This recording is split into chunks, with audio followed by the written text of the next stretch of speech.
नमस्कार मित्रों। भारत के मिनी स्विट्जरलैंड के नाम से मशहूर पहलगाम की बैसन घाटी में इस पर्यटन स्थल पर भीषण आतंकवादी हमला हुआ।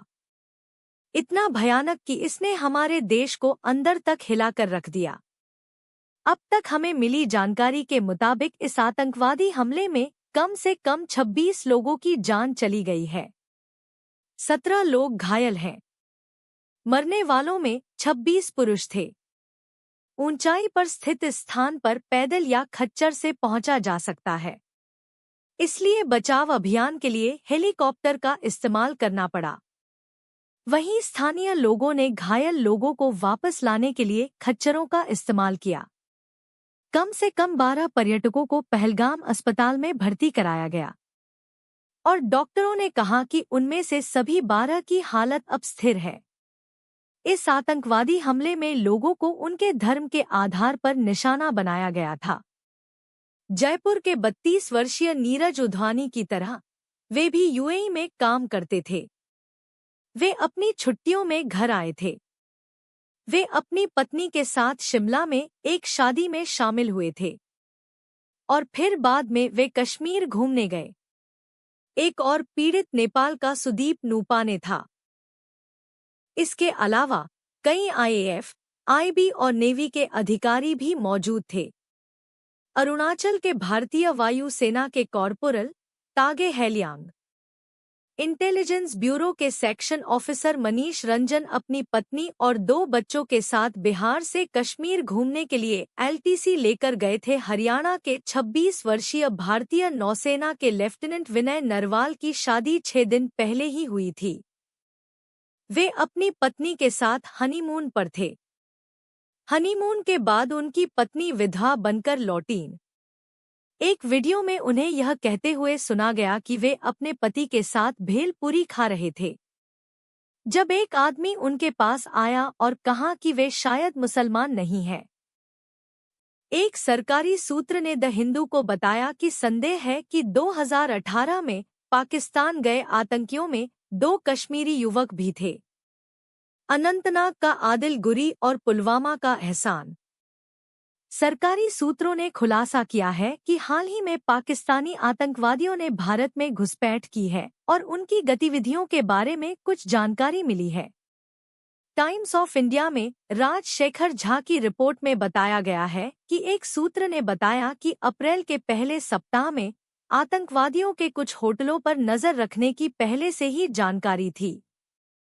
अगर ये सच है तो इसका मतलब है कि कोई इंटेलिजेंस फेलियर नहीं था। इंटेलिजेंस इनपुट होने के बावजूद ये हमला हुआ। दोस्तों, ये आपको पुलवामा हमले की याद दिला सकता है। जून 2019 में गृह राज्य मंत्री जी किशन रेड्डी ने राज्यसभा को बताया था कि कोई इंटेलिजेंस फेलियर नहीं था। बाद में फ्रंटलाइन की जांच में भी पता चला था कि 2 जनवरी से 13 फरवरी के बीच 11 इंटेलिजेंस इनपुट थे। चेतावनी थी कि किसास हमला हो सकता है। बदला लेने की नीयत से हमला। पुलवामा हमले के बाद जांच के दौरान मुदासिर अहमद खान को मास्टरमाइंड पाया गया। उससे जुड़े 2 इंटेलिजेंस इनपुट पहले से मौजूद थे। 24 जनवरी 2019 के इंटेलिजेंस इनपुट में बताया गया था कि कुछ आतंकियों ने मुदासिर अहमद खान के आने वाले दिनों में फिदायीन हमला करने की सूचना दी है। ये ग्रुप शाहिद बाबा ग्रुप के संपर्क में है, वही ग्रुप जिसका सदस्य पुलवामा हमला करने वाला हमलावर आदिल अहमद डार था। 25 जनवरी के इंटेलिजेंस इनपुट में मुदासिर अहमद खान के लोकेशन की जानकारी थी। मोटे अक्षरों में यह बताया गया था कि मुदस्सिर खान को 4 विदेशी भाड़े के सैनिकों के साथ मिदुरा और लामत्राल गांवों में देखा गया था। इस इनपुट में यह भी चेतावनी दी गई थी कि वे एक हमले की योजना बना रहे थे जिसे अवंतीपोरा या पंपोर में अंजाम दिया जा सकता था, पुलवामा से सिर्फ 16 से 17 किलोमीटर दूर। कल्पना कीजिए दोस्तों, पुलवामा हमले से पहले भी मुदासिर एक जाना माना आतंकवादी था जो 2017 में सीआरपीएफ कैंप पर हुए हमले से जुड़ा हुआ था। 12 फरवरी के एक इनपुट को top secret matter most urgent के तौर पर मार्क किया गया था। इसमें शाह गेट 313 नाम के एक ट्विटर हैंडल के बारे में जानकारी थी। इसे पाकिस्तान के जैश ए मोहम्मद के हैंडलर चलाते थे। इसने संकेत दिया था कि जेके के सुरक्षा बलों के रूट पर आईईडी ब्लास्ट किया जा सकता है। आईईडी ब्लास्ट को दिखाने वाला एक वीडियो भी था। 13 फरवरी के इंटेलिजेंस प्रधानमंत्री जी, आपको जवाब देना ही होगा। आप सीमाओं को नियंत्रित करते हैं, आप सामाजिक सुरक्षा का काम करते हैं, आप बीएसएफ, सेना, सब कुछ नियंत्रित करते हैं, यहाँ तक कि नौसेना भी। तो ये विदेशी घुसपैठ कैसे करते हैं? कोई भी समझदार व्यक्ति, यहाँ तक कि एक बुद्धिमान बच्चा भी यह समझ सकता है कि देश की सुरक्षा निर्वाचित सरकार की जिम्मेदारी है। इसलिए हमारे सवालों का लक्ष्य उन्हीं पर होना चाहिए। दिसंबर 2016 में एक रैली में प्रधानमंत्री मोदी ने दावा किया था कि नोटबंदी ने आतंकवाद की कमर तोड़ दी है। तो सवाल उठता है कि तब से आतंकवादी हमले क्यों नहीं रुके? अकेले जम्मू कश्मीर में ही नवंबर 2016 में नगरोटा आर्मी बेस पर हमला हुआ। जुलाई 2017 में अमरनाथ यात्रा पर हमला हुआ। फरवरी 2018 में सुंजवान मिलिट्री स्टेशन पर हमला हुआ। फरवरी 2019 में पुलवामा हमला हुआ। मार्च 2019 में Jammu bus stand grenade blast. जून 2019 में अवंतीपोरा में भारतीय अर्धसैनिक पुलिस पर हमला। 2023 का पुंछ राजौरी हमला, 2024 का रियासी हमला और अब 2025 में पहलगाम हमला। एक के बाद एक आतंकी हमले हो रहे हैं और हमारे देश के मीडिया में सरकार से सवाल पूछने की हिम्मत नहीं है। मीडिया द्वारा सरकार से सवाल पूछना 2014 से पहले की बात है। यहाँ तक कि ये वेडनेसडे जैसी फिल्में भी रिलीज हुई जिसमें सरकार से आतंकवाद के बारे में सवाल पूछे गए। इसलिए हम सरकार चुनते हैं हमारे देश पर शासन करने के लिए। पुलिस बल, खुफिया विभाग इस कीट नियंत्रण के लिए पूरी तरह से सुसज्जित है, लेकिन आप कोई कार्रवाई नहीं करते।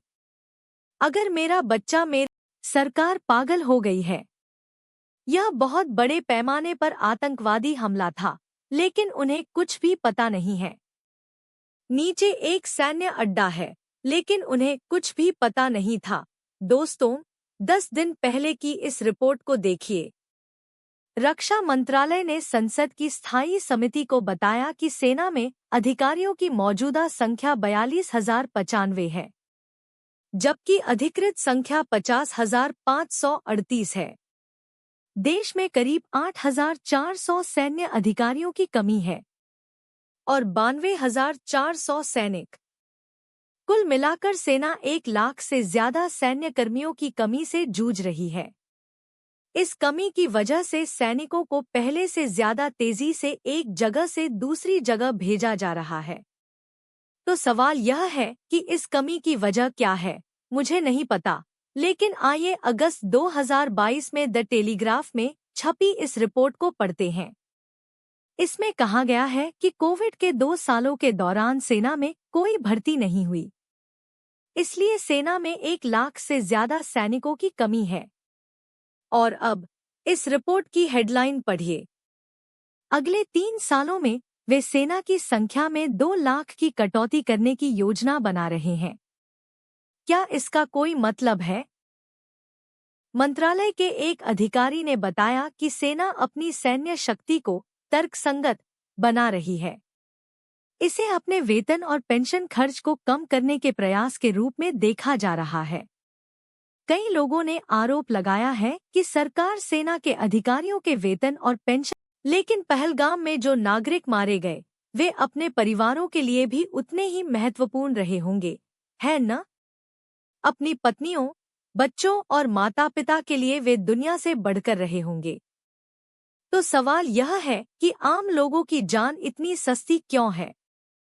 हम ट्रेन दुर्घटनाओं में, भगदड़ में, होर्डिंग और पुल गिरने से, किसी की पोर्श या लेम्बोर्गिनी के नीचे दबने से या सड़कों पर खुले मैनहोल में गिरकर मारे जाते हैं।